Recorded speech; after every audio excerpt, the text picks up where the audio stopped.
कि वो जो अनकॉन्शियस एनर्जी है सरप्लस होकर के ऊपर निकली आई है और ईगो के सामने अभी तक नहीं पहुंची है, तो वो डेमन के रूप में या माना के रूप में हमें परेशान कर रही है। कहीं पेड़ पर से आवाज़ आ रही है, निमकड़ा बोल रहा है, नीम पे निमकड़ा बोले, नीम पे निमकड़ा बोले, नीम पे निमकड़ा बोले, तो सारे के सारे वहाँ खड़े हो जाते हैं निमकड़े देवता की पूजा करने के लिए। क्या कह रहे हैं निमकड़े देवता?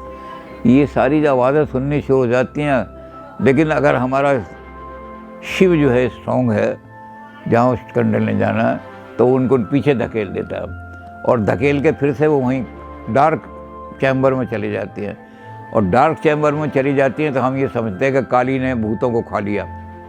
वो जो डार्क मदर है वो खा गई उसको, उस डेमन को खा गई।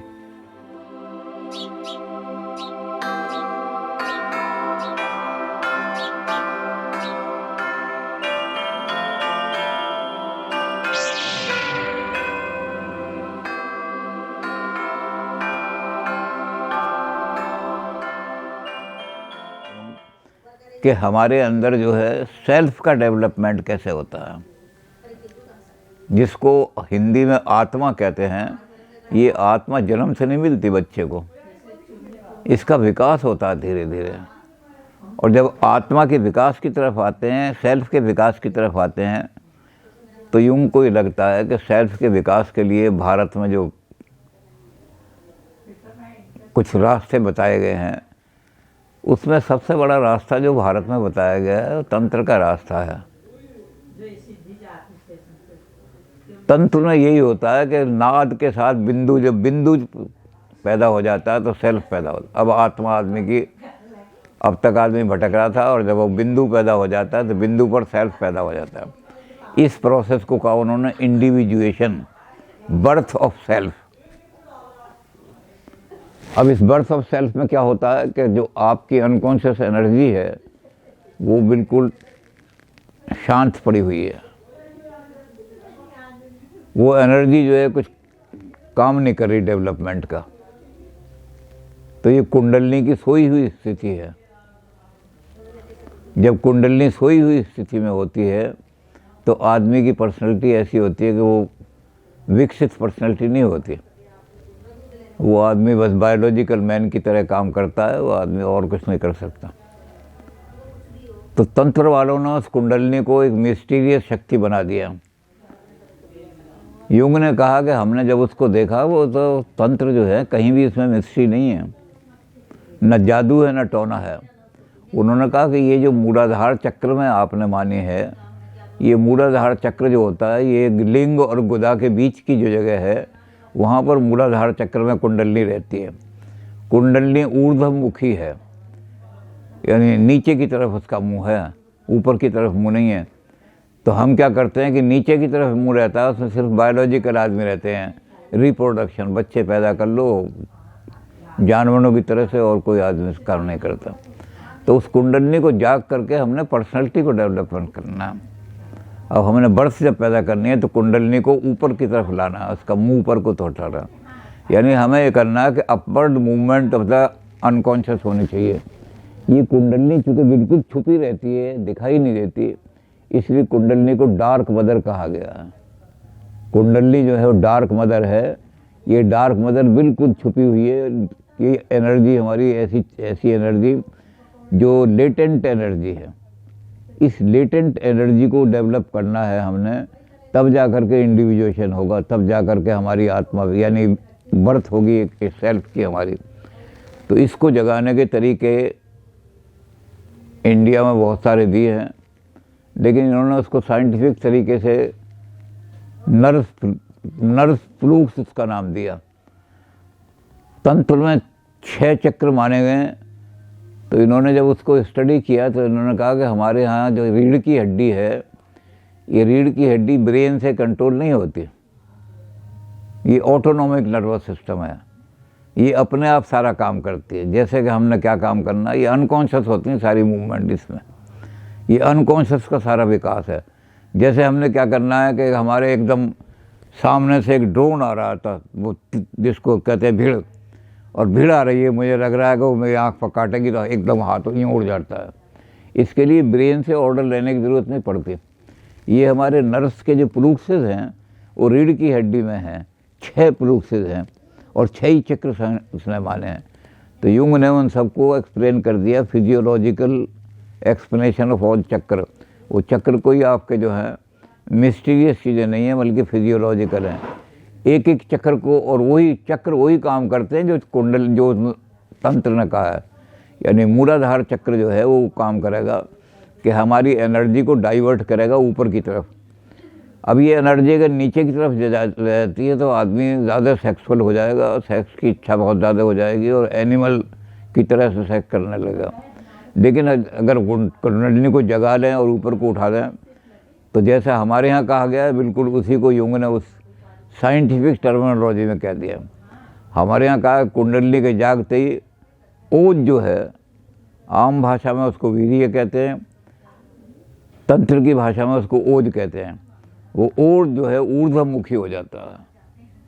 अब वो एनर्जी जो है, सेक्स एनर्जी, वो लोअर पोर्शन की तरफ नहीं जाएगी, हमारे लोअर, और नीचे का चक्कर जो है सारे लोअर पोर्शन को वही, यानी हमारे पैरों के मूवमेंट को, पैर कैसे चलेंगे, क्या करेंगे, पैर कहाँ पैर खुलेंगे, कहाँ पैर जुड़ेंगे, इनको भी, और हमारे जो भी हमारे लोअर पोर्शन की एनर्जी है उस सारे को मूलाधार चक्र ही कंट्रोल करता है। अब इस मूलाधार चक्र को अगर हमने जगा लिया, कुंडलिनी को हमारे यहाँ जगाना कहते हैं, वो कहते हैं डेवलपमेंट ऑफ द प्लूक्सेस। तो हमने जो उस प्लूक्सेस को अगर डेवलप कर लिया तो क्या होगा कि हमारी जो एनर्जी है, जो हमारी लाइफ एनर्जी है, ये जो सारी हमारी शक्ति है, ये लाइफ शक्ति है, प्रिजर्विंग शक्ति है, मदर है। ये मदर हमारी नेचुरल प्रिजर्वर होती है। नेचुरल प्रिजर्वर जो है वो मदर मानी जाती है। तो ये मदर जो है, मदर वर्शिप कहते हैं, इसलिए बहुत ज़्यादा इंडिया में बहुत ज़्यादा चलता है, क्योंकि मदर वर्शिप के द्वारा ही हम करते हैं अपनी एनर्जी को कंट्रोल। जब ये एनर्जी उठती है तो हमारे यहाँ भी ये कहा गया है कि ओज जो है जब ऊर्ध्वमुखी हो जाता है तो फिर हम सेक्स पर पूरी तरह कंट्रोल कर लेते हैं। सेक्स हमारे हिसाब से, जो हमारा ब्रेन में जहाँ शिव बैठे हुए हैं, वो ब्रेन के हिसाब, रीजन के हिसाब से चलेगी, ऑटोमेटिकली करनी होगी। तो वो कुंडलिनी को इन्होंने बदल दिया प्लूक्सेस में। सबसे पहला जो नीचे जो सबसे पहला, उसके बाद इन्होंने बिल्कुल वही कुंडलिनी वाले लिए। अगला जो है स्वादिष्टान चक्र है। स्वादिष्टान जो चक्र जो है हमारे स्टमक की, आंतों की, इन सब की को कंट्रोल करता है। इन्होंने भी कहा कि हमारी रीढ़ की हड्डी में जो प्लूक्सेस हैं उसमें जो अगला प्लूक्सेस है वो यही काम करता है। एक आदमी को ऐसी बीमारी हो जाती है कि लेटरिन रुकती नहीं, डायरिया हो जाता है उसको। एक आदमी ऐसा है जो अपनी उसको रिटेन भी कर सकता है सारे उसको। इसी तरह भूख जो है आदमी को, कुछ आदमी ऐसे हैं कि उन्हें भूख लगती नहीं, कुछ आदमी ऐसे हैं बहुत भूख लगती है, कुछ आदमी ज़्यादा खाने वाले बन जाते हैं। क्योंकि तो उस प्लूक्सेस को, जो हमारा दूसरा प्लूक्सेस है, उसको रेगुलेट करने के लिए हमने साइंटिफिकली रेगुलेट करना है। ऑटोमेटिक हैं ये सारे, ये ब्रेन से नहीं होते डेवलप। ये कोई अंदर की शक्ति जो है, इसको ऑटोनोमस पावर है। ये ऑटोनोमस पावर कौन सी है? अनकॉन्शियस। ये अनकॉन्शियस की पावर धीरे धीरे जो सारा काम करती है हमारी रीढ़ की हड्डी के द्वारा। क्योंकि हमारी सारी नर्व्स जो हैं स्पाइनल कॉर्ड के अंदर सारी बची हुई हैं। तो स्पाइनल कॉर्ड की नर्व में जब हमारा एक प्लूक्स आएगा, जो हमारा सेकंड, जिसको तंत्र में स्वादिष्टान कहा है, इन्होंने उसको कुछ और अंग्रेजी में पता है क्या बीमारी में नाम रखा डॉक्टरों ने, तो वो सारे हमारे इसको कंट्रोल करेगा। उसके बाद हमारा मणिपुर चक्र आएगा। ये मणिपुर चक्र भी हमारे सारे जितने और लीवर है, किडनी है, इन सबको कंट्रोल करने वाला है। इन्होंने वो तंत्र वाली चीज़ हटा दी उसमें से और ये कर दिया कि इस प्लूक्स को डेवलप करो ऑटोमेटिकली। जब ये डेवलप होगा तो अब ये लीवर जो है हमारे कहने से थोड़ी काम करता है अपने आप, हम सो जाते हैं तब भी काम कर रहा है। और ये ठीक तरह से काम करेगा, हमारे नर्व प्लूक्स से ठीक काम कर रहे हैं तो ये ठीक काम करेगा सारा, नहीं तो गड़बड़ हो जाएगी सारी। किसी का लीवर ख़राब हो जाएगा, किसी का किडनी ख़राब हो जाएगा। तो ये हमारा तीसरा प्लूक्स जो है, जिसको हमने मणिपुर कहा। चौथा हमारा जो है तंत्र का, इसको इन्होंने क्यों हृदय के साथ होगा, कार्डिक सेंटर्स। ये कार्डिक सेंटर जो है हमारे हृदय की धड़कन, अभी सामने से कोई खतरा सामने से आ रहा है तो हृदय अपने आप ही, ब्रेन उसको ऑर्डर नहीं करता, ऑटोनॉमिक की, अंदर से अनकॉन्शियस ऑर्डर देता है, वो धड़कना शुरू कर देता है। आईज पल्पिलेट, अपने आप ही आंखें फैल जाती हैं, और हार्डनिंग ऑफ मसल्स हो जाता है। हमारे अंदर से ऑटोनॉमिक सिस्टम जो है ये ऑर्डर करता है मसल्स को, मुक्का मारो, तो ये हाथ जो है, सारी एनर्जी हमारी ये हाथ में कंसंट्रेट हो जाती है, और हाथ में कंसंट्रेट होकर इतनी ज़ोर का मुक्का पड़ता है, साधारण आदमी का मुक्का, और वो जो उस समय हार, और अगर देखा सामने शेर आ रहा है उससे नहीं लड़ सकते, तो वो ऑटोनॉमिक नर्वस सिस्टम जो है हाथों को ऑर्डर नहीं देगा, वो मसल्स, पैर के मसल्स को कहेगा तेज़ी से भागो। अब ये ऑटोमेटिक हो जाता है सारा का सारा काम, इसमें ब्रेन की जरूरत नहीं पड़ती। इस तरह से इन्होंने सारे चक्रों को साइकोलॉजिकली, फिजियोलॉजिकल जो नर्व्स हैं हमारी, वो नर्व्स के प्लूक से माने गुच्छे, हमारी स्नायु के गुच्छे, ये स्नायु मंडल में तय हो जाता है, ब्रेन, सेंट्रल ब्रेन नहीं आता है इसमें, अभी कॉन्शियसनेस नहीं आई है। अब ये धीरे धीरे धीरे धीरे चलेंगे, जब ये हमारी अनकॉन्शियस की एनर्जी सब निकल जाएगी, और निकल करके जब पहुंचेगी और सेंट्रल ब्रेन में जाएगी, पहुंचेगी, तब क्या होगा कि हमें प्लूक्सेस को भी रेगुलेट करने हैं। अभी तो प्लूक्सेस सारे हमारे बिहेवियर को, आदमी डरता पहले है, बाद में पता लगता है मैं क्यों डरा। रात को अगर सपने में भूत दिखाई देने लगे तो पहले आदमी चीखेगा, फिर कहेगा भूत दिखाई दे रहा। इसी तरह से आदमी के सामने भेड़िया आया तो पहले वो कांपने लगेगा, वो हनुमान चालीसा भी भूल जाएगा, मेमोरी लॉस हो जाएगी उसकी। भेड़िया आ रहा है, जय हनुमान ज्ञान गुण सागर, अब उसका अगला वही याद नहीं आएगा, जय हनुमान ज्ञान गुण सागर, जय हनुमान ज्ञान गुण, जय, सारा भूल गया। बाद में फिर उसको जब ब्रेन में होगा, शांत होगी, तो ये ऑटोमेटिकली हो जाते हैं ऑटोनॉमस नर्वस सिस्टम। तो इस तरह से उन्होंने सारे चक्रों को, जितने भी तंत्र के चक्र हैं, उनको ब्रेन, ऑटोनॉमिक ब्रेन से जोड़ दिया। ऑटोनॉमिक ब्रेन जो है वो अनकंट्रोलेबल, अनकॉन्शियस से गवर्न होता है, यानी उसको कुंडलनी शक्ति गवर्न करती है। इसी तरह से युंग ने कहा कि वो जो शेडो है, वो जो डार्क मदर है, वो ऑटोमेटिक काम करती है सारा का सारा इनको करने के लिए। अब जब ये ऊपर पहुंचती है एनर्जी, तो सरप्लस एनर्जी क्या करती है, ये सरप्लस एनर्जी बड़ी डरावनी हो जाती है। अगर हमारी ईगो स्ट्रॉन्ग है, ये सरप्लस एनर्जी जो है क्या करती है, डेमन के रूप में हमारे सामने आती है। कोई प्रेत खड़े हैं, इसको माना कहते हैं, वो अंग्रेजी में माना का शब्द होता है। पेड़ों पर रहने वाले लोग मानते थे कि पेड़ों में भी भूत रहते हैं, जैनी तो मानते हैं निमकड़ा रहता है नीम के ऊपर, उसकी पूजा करने जाते हैं निमकड़े की। हमारे यहाँ पीपल के ऊपर ब्रह्मा जी रहते हैं, इस तरह से कुछ। तो ये सारी चीज़ें जो हैं हम देखते हैं इसको तो माना की तरह से, जैसे माना हम ज्ञान मानते हैं पेड़ों में जानना, इस तरह से वो भूत प्रेत के रूप में सारा हमारे सामने सरप्लस एनर्जी आती है अनकॉन्शियस की। अगर हमारी वो स्ट्रॉन्ग है तो वो क्या करती है, वो उसको पीछे पे धकेल देती है, और जैसे ही उसको पीछे धकेलती है अनकॉन्शियस में, तो हमारे मन में एक बात आता है कि इस डेमन को वो माता जो है, काली माता खा गई उसको। इसकी हम काली माता की पूजा करते हैं कि भूतों को, प्रेत को तुम खाने वाली हो, तुम ही खाओगी इनको। युंग ने इनको भूत प्रेत की बात की बजाय माना कहा। माना माने इमेज, ऐसी भूत प्रेत जो पेड़ों पर रहते हैं, उसमें कहा इमेज, ये हमारी माना जैसी शक्तियाँ हमें दिखाई देने लगती हैं, वो डेमन के रूप में आती हैं। अगर हमारा ब्रेन जो है, यानी जिसको हमारे यहाँ तंत्र में शिव कहा है, तो ये शिव अगर पावरफुल है और कुंडलनी उससे मिलने के लिए गई है, तो कुंडलनी के अंदर अगर कोई ऐसी शक्तियाँ, सरप्लस शक्तियाँ हैं, वो भयंकर रूप में गई है, तो हमारा ब्रेन अगर पावरफुल है, शिव पावरफुल है, तो उसको फेंक देंगे पीछे। और जब फेंकेंगे तो हमें ये लगेगा कि इस डेमन को वो जो काली माँ थी वो खा गई, छेड़ो। तो इस तरह से युंग ने एक अल्केमी पूरी किताब लिखी। उस अल्केमी में उसने सब कहा कि ये जो हमारी काली, ये जो हमारी डार्क शेडो है, यही वो काली मदर जो है, ये डार्क शेडो काली है। और हमारा रीजन जो है, जो बुद्धि है, अब जब हम बुद्धि पर जाएंगे तो थोड़ा बहुत विचार करेंगे, अभी तो आज यहीं तक करेंगे। तो जब हम बुद्धि पर पहुँचेंगे, रीज़न पर पहुँचेंगे, तो फिर हम देखेंगे कि रीज़न से किस तरह से कंट्रोल हो जाती है। और रीज़न पर जाकर के जब हम पहुँचेंगे तब पता लगेगा कि ये डार्क मदर जो है ये कहाँ से रेगुलेट होगी, जब ये शिव के पास पहुँच जाएगी। जब तक वहाँ नहीं पहुँचेगी तब तक ये ऑटोमेटिक काम करती रहेगी, ऑटोमेटिक काम करते। तो ये बड़ी पावरफुल एनर्जी है, बहुत ज़्यादा पावरफुल है।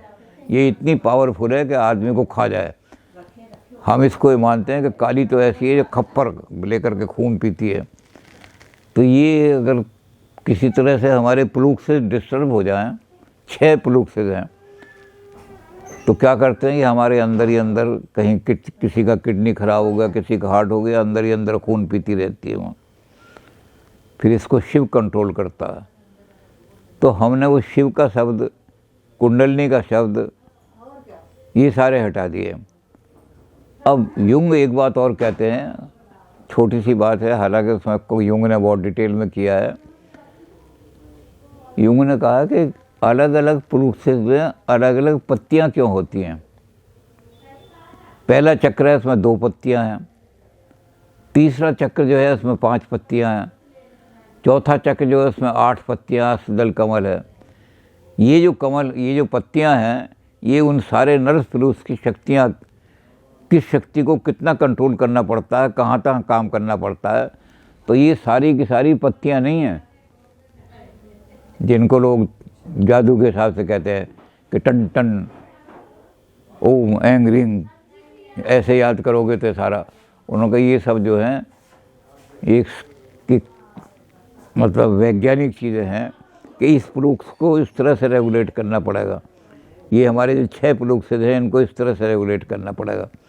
तो अगर हम उसको रेगुलेट कर देंगे तो हमारी हेल्थ ठीक रहेगी। अगर उसको नहीं कर सकेंगे तो जो प्लूक से खराब हो जाएगा वहीं पर गड़बड़ हो जाएगी सारी। तो इस तरह से युंग ने एक बहुत बड़ा सिस्टम बनाया जो हमारे तंत्र से लेकर के, और ये उन्होंने कहा कि तंत्र कोई मैजिक नहीं है, सारे प्लूक से जो है हमारी, आप उसको देख सकते हैं, आप रीढ़ की हड्डी में सारे प्लूक से दिखाई देते हैं। तो इस पर कल देखेंगे कि अब ये शिव जी के पास जब पहुंचती है तो कैसे है, इसमें से 4 चीज़ें निकलती हैं। तंत्र को जो तांत्रिक मिसयूज़ कर रहे हैं, तंत्र नहीं है। आप कोई सा भी प्रूफ से, अब तो सारे वो बन गए रेडिएशन वगैरह के ज़रिए से, आप उनको देख सकते हैं ये नर्व सिस्टम कैसे काम कर रहा है। नहीं तो ये छुपे रूप में काम करता। पहले तो रीढ़ की हड्डी के अंदर जो खाली जगह है सारी हमारी, उसके अंदर जो चीज़ एक जाती बहुत ही सॉफ्ट और कोमल चीज़ जा रही है ऊपर तक, जो उस एनर्जी का रास्ता बनाती है। उसको हम कह देते हैं ये हमारी जो है सुषुम्ना नाड़ी है। वो सुषुम्ना नाड़ी नहीं है, वो हमारा नाड़ियों का एक जाल है, स्नायु जिनको कहते हैं, स्नायु तंत्र है। वो स्नायु तंत्र जो है रीढ़ की हड्डी से जाता है, सारा स्पाइनल कॉर्ड के अंदर से जाता है। बिल्कुल वैसे ही जैसे तंत्र में बात कही है, ऐसे ही हमारे यहाँ फिजियोलॉजिकली मेडिकल साइंस भी मानती है कि वो एक नर्व का सिस्टम जा रहा है। उस नर्व सिस्टम बड़ी सॉफ्टनेस है, वो ज़रा भी किसी तरह से बिगड़ जाए तो वहीं गड़बड़ हो जाती है सारे की सारी। तो इसलिए इन्होंने कहा, युंग ने, कि सारे तंत्र का रहस्य जो है वो फिजियोलॉजिकली मेडिकली सब खोला जा सकता है और उसको साइंटिफिकली स्टडी किया जा सकता है। तंत्र को बिल्कुल ही उन्होंने निकाल दिया कि तंत्र में कोई मैजिक नहीं है। तंत्र में जिसको हम भूत विद्या कहते हैं, वो भूत विद्या क्या है कि वो जो अनकॉन्शियस एनर्जी है सरप्लस होकर के ऊपर निकल आई है और ईगो के सामने अभी तक नहीं पहुंची है, तो वो डेमन के रूप में या माना के रूप में हमें परेशान कर रही है। कहीं पेड़ पर से आवाज़ आ रही है, निमकड़ा बोल रहा है, नीम पे निमकड़ा बोले, नीम पे निमकड़ा बोले, नीम पे निमकड़ा बोले, तो सारे के सारे वहाँ खड़े हो जाते हैं निमकड़े देवता की पूजा करने के लिए। क्या कह रहे हैं निमकड़े देवता, ये सारी जो आवाज़ें सुननी शुरू हो जाती हैं। लेकिन अगर हमारा शिव जो है स्ट्रॉन्ग है, जहाँ उस कंडल ने जाना है, तो उनको पीछे धकेल देता है और धकेल के फिर से वो वहीं डार्क चैम्बर में चली जाती हैं। और डार्क चैम्बर में चली जाती हैं तो हम ये समझते हैं कि काली ने भूतों को खा लिया, वो जो डार्क मदर है वो खा गई उसको, उस डेमन को खा गई। तो ये सारा का सारा उसने कहा कि इसमें कोई मैजिक नहीं है, ये सब साइंटिफिक है। तंत्र सारा का सारा साइंटिफिक सिस्टम है। पूरी अलकेमी किताब ही इस बात पर लिख दी है उसने। तो पूरी किताब में सारे के सारे बहुत सारे सिंबल हैं। उन सिंबल का मैंने जैसे कहा कि अगर हम सिंबल को एक्सप्लेन करने लगे तो पूरा एक दिन सिंबल में ही लग जाएगा। लेकिन ये सारी सिंबॉलिक चीज़ें जो हैं, इनको मेडिकली और साइंटिफिकली स्टडी करना चाहिए। ये जो तांत्रिक जो हैं, ये लोगों को जो करते हैं कि तेरे ऊपर भूत आ गया, तेरे ऊपर निमकड़ा आ गया, तेरे ऊपर ये आ गया, ये तंत्र का मिसयूज़ करते हैं। तंत्र में कोई मिस्ट्री नहीं है। और अब तो युंग के बाद तो बहुत सारी चीज़ें निकली आई कि नर्व प्रोसेस को आप एक एक्सरे जैसी कोई चीज़ निकल आई, उनको आसानी से देख सकते हैं, सारे नर्व सिस्टम कैसे चल रहे हैं सारे के सारे। अब तो साफ दिखाई दे जाते हैं, कहीं भूत प्रेत का सवाल ही नहीं या मैजिक का सवाल ही नहीं। अब तो सारे प्रोसेस नर्व्स के उनसे देख लिए। पहले भी कोशिश करते थे एक्सरे से देख लो या किसी चीज़ से, लेकिन अब बहुत सारे यंत्र, उसको रेडिएशन सिस्टम कहते हैं, तो ये सारे उससे निकल आया है। तो अब तो बिल्कुल ही तंत्र कहीं भी मैजिक रहा ही नहीं। अब तो सारा साइंटिफिक बन करके खड़ा हो गया हमारे सामने। तो ये युंग की बहुत बड़ी देन है कि उन्होंने तंत्र को साइंटिफिक आधारों पर खड़ा कर दिया।